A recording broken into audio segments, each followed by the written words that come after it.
ঢাকা বিশ্ববিদ্যালয়ে শিক্ষকদের ছাত্র শিক্ষকদের মহান আত্মত্যাগের প্রতি শ্রদ্ধা। তারা নিজেদের রাজাকার পরিচয় দিতে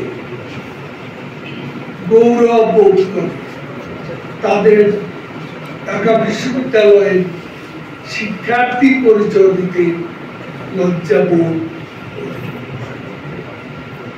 যারা রাষ্ট্র প্রতিষ্ঠা মূল চেতনাকে অবজ্ঞা করে, তারা কিভাবে মেধাবী, তারা কিভাবে জাতি কিংবা ছাত্র সমাজের আকাঙ্ক্ষাকে ধারণ করে।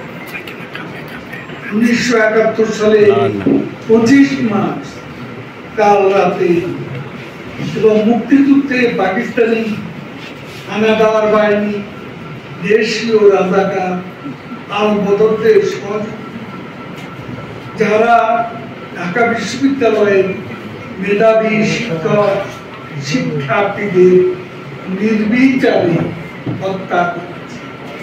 ঢাকা বিশ্ববিদ্যালয়ের আবাসিক হলে নির্মম হত্যাকাণ্ড চালিয়েছে।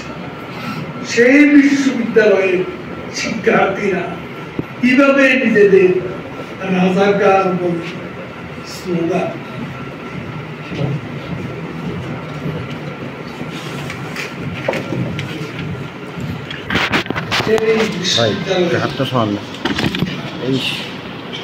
আমরা মহান মুক্তিযুদ্ধের চেতনাকে ধারণ করে বঙ্গবন্ধু কন্যা শেখ হাসিনা নেতৃত্বে রাষ্ট্র পরিচালিত হয়েছে।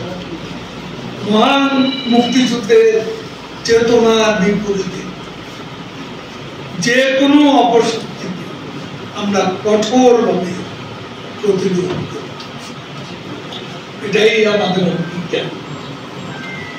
আমরা আবারও বলছি, কোটা সংস্কারের বিষয়টি দেশের সর্বোচ্চ আদালতে বিচার,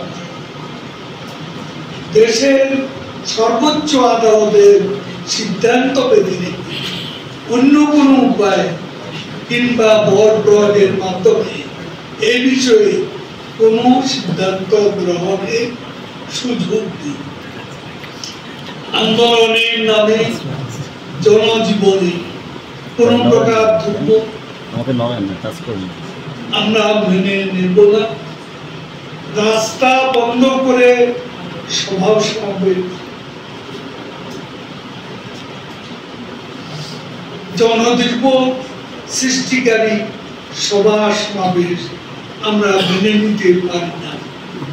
আমরা ইতিমধ্যে লক্ষ্য করছি, এই আন্দোলনের কুশীলরা জামাত, বিএনপি সহ অপশক্তি সমূহ তাদের সমূহ উন্মোচিত হয়েছে। মহান মুক্তিযুদ্ধের পক্ষে সকলকে স্বাধীন বাংলাদেশে মুক্তিযুদ্ধের চেতনা বিরোধী অপশক্তি